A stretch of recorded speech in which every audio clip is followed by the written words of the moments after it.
This is a short video about home economics as a subject at junior cycle. It teaches students how to solve everyday challenges using a blend of knowledge and skills acquired from multiple disciplines. I am Miss Buckley and I teach home economics in Greystones Community College. Before I go into all the nitty-gritty about home economics, I asked a few students to tell me about home economics, so I'm just going to share their answers with you first.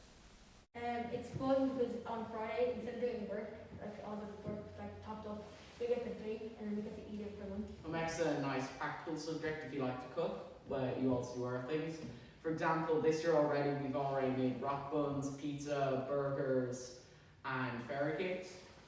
Don't just do cooking, you also do sewing and practical classes. Okay. And you also learn about cereals and the different family types.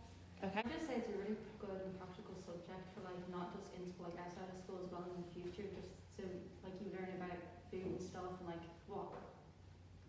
you know how it's got what's in the food that you're eating and stuff, just so you can make better choices and stuff. Subject that you actually get to have fun in as well as do work.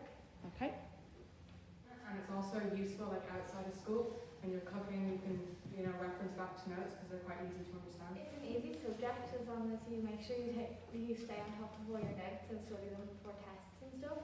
But my favourite part's definitely cooking. It's a really interesting subject because you learn information that you wouldn't usually learn in other subjects that aren't covered by other subjects, such as what's going into the food that you're eating, serving sizes and portion sizes, as well as it gives you life skills such as sewing and cooking that can help you for the future. So you can see here just a visual representation of the areas covered in junior cycle home economics.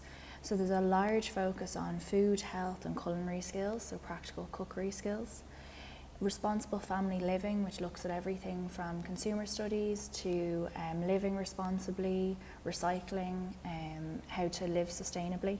And then finally we have our textiles and crafts, so learning how to sew and using those skills then to upcycle clothes so we can live more sustainably. So in first year, topics would include the family, nutrition, looking at the food pyramid, looking at the different nutrients that are in the foods that we eat, sustainable living, how can we live more sustainably, and then finally some textile skills. And there's some examples there of some Christmas decorations that a previous year group have made in first year.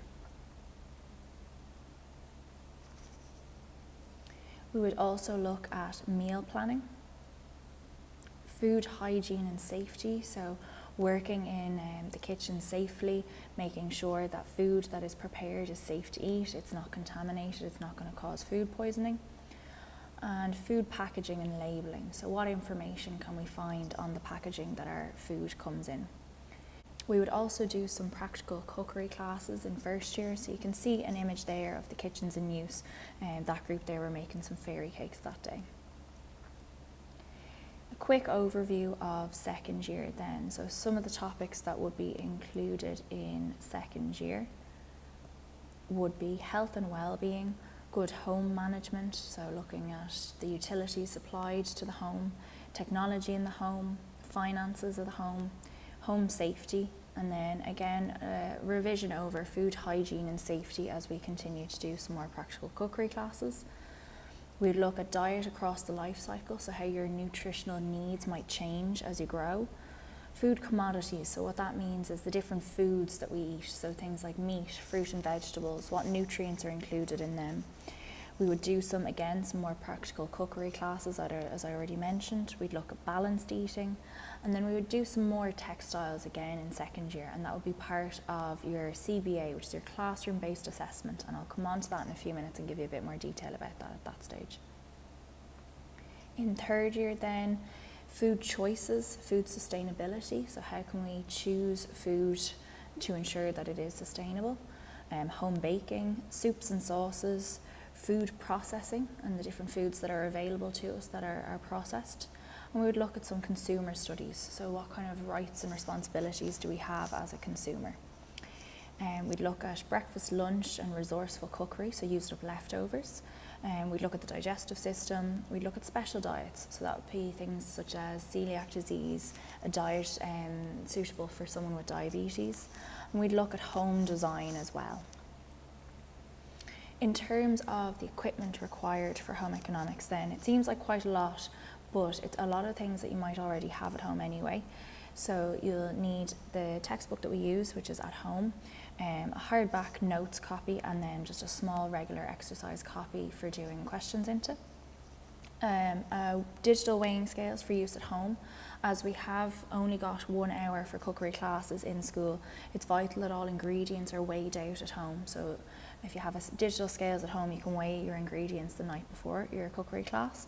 You also need to bring in your own apron for your cookery classes as well. One of the advice though is make sure to always bring your apron and your ingredients are. And then you will need a sewing kit as well. So home economics would suit a wide range of students. It is a fantastic subject for all, as it gives skills and knowledge to live independently as an adult. There'll always be people there to cook for you, so it's a great idea to be able to do it yourself. Home economics is ideal for students who are creative, for those who prefer practical assessment methods, so hands-on work as opposed to kind of written academic exams. And it would also suit anyone with an interest in food, diet, social studies, or the fashion and design side of things either. So I mentioned classroom-based assessments there a few minutes ago. So this is just a little overview of the 2 CBAs that are involved in junior cycle home economics. So the first one that's completed in 2nd year is a creative textiles classroom-based assessment. So it's a sewing project, and students are asked to recycle or upcycle a textile item for an individual or the home. So that would be something like making perhaps a small cushion cover, a small wall hanging, something decorative for the home, using fabric that's being upcycled, so that perhaps would be going into the bin otherwise. The second CBA then is linked in with the practical cookery exam. So it's a food literacy skills brief. So students are given a brief and it's issued by the State Examinations Commission, and they do a bit of research into that brief and how they can fulfil it to the best of their ability. And then that second CBA links in with their practical food skills exam.